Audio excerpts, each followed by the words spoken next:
The two contrasting sides of Washington were on vivid display yesterday. From the White House, the U.S. President Donald Trump was praising the confessed felon and former National Security Advisor, Michael Flynn, while continuing his own daily effort to discredit and undermine the judicial system in general and the FBI and Mueller's Russia probe in particular. Meanwhile, in a courthouse just down the road, a federal judge, Emmett G. Sullivan, was upholding and defending the judicial system and expressing his disgust and disdain at Flynn's behavior not only to sell out the country, but also to put in question the routine investigatory steps of the American system of justice. U.S. President Donald Trump and Russian President Vladimir Putin, Sakoma, Letakova via AP, Associated Press. As Mueller's Russia probe continues to explore the hypotheses that the Trump presidency is driven less by a single-minded concern for the interests of the United States and more by the financial interests of Donald Trump, his organization and his family in Russia, The Washington Post reported that Putin's conspiracy to disrupt the 2016 presidential election in favor of Donald Trump didn't stop there. Russia's disinformation teams are now targeting Mueller's Russia probe and doing their utmost to protect Trump against the biggest threat to his presidency. It turns out that Russia's disinformation campaign is more far-reaching, more sophisticated, more differentiated than previously suspected, and is still ongoing. In fact, the level of activity after 2016 is greater than that during the 2016 presidential election.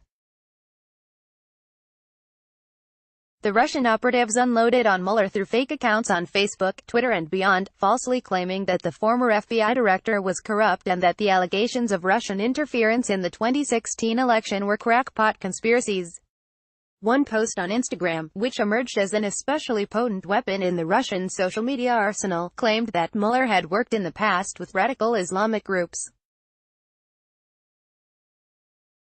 Such tactics exemplified how Russian disinformation teams ranged nimbly across social media platforms in a shrewd online influence operation. Twitter hit political and journalistic elites. Facebook and its advertising targeting tools divided the electorate into demographic and ideological segments ripe for manipulation, with particular focus on energizing conservatives and suppressing African Americans, who traditionally are more likely to vote for Democrats. Russia didn't shy away from the issue of external interference. Instead, it used derision and disparagement in content targeting the right-leaning pages, to create and amplify the narrative that the whole investigation was nonsense, that James Comey and Mueller were corrupt, and that the emerging Russia stories were a weird conspiracy pushed by liberal crybabies. The Senate report notes that IRA's main goal was to frame the Russian election interference as a paranoid fantasy of the establishment and the left. Russia's attacks on Mueller resemble Trump's. Russia's attacks on Mueller closely resemble those of Trump and his allies. Among the themes that Democrats and Hillary Clinton partisans are pointing to Russia to make excuses for her loss. That the corruption of the Clintons is the real story. That the media is hyping the investigation for its own corrupt purposes. Trump's term, fake news, comes up regularly. That those defending the investigation are obsessed with Russia. That Donald Trump Jr. had every right to meet with Russians to secure dirt on Clinton. That the entire investigation is corrupt and a hoax. This overlap is not a coincidence. It underscores the tight alignment of the interests of Donald Trump and his organization on the one hand and the interests of the Russian Federation on the other. Both Trump and Russia are engaged in systematic efforts to undermine U.S. and international institutions. It also points to the risk that these interests are not aligned with the interests of the United States in having a functioning democracy with a rigorous commitment to the rule of law. The Russian influence campaigns often pour gasoline on a fire that is already burning, said Simon Rosenberg, who worked to counter disinformation for the Democratic Congressional Campaign Committee. It is far more efficient and effective to amplify and extend divisive narratives already in circulation. Russian attacks on the Mueller probe appear to have echoed ones Trump was already making. The recent reports also underscore the difficulty of defeating Russian disinformation as operatives move easily from platform to platform, making the process of detecting and deleting misleading posts impossible for any company to manage on its own. Michael Flynn, Tuesday, December 18, 2018. AP photo, Manuel Bales, Senata, Associated Press. The actions of the President of the United States in siding with a confessed felon against U.S.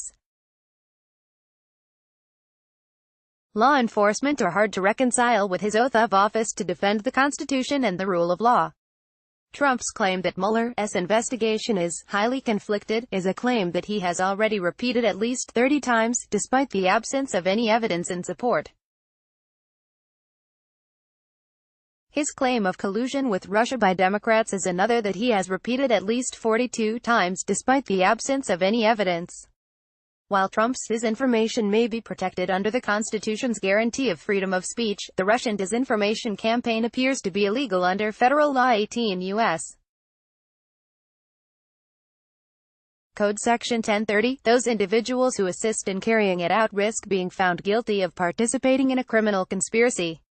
Yet the coincidence of the content of Trump's disinformation campaign and the Russian disinformation campaign poses practical problems for social media executives seeking to defeat Russian disinformation. How can they defeat Russian disinformation when the president himself is conducting essentially the very same disinformation campaign on Twitter and Fox News from the White House on a daily basis?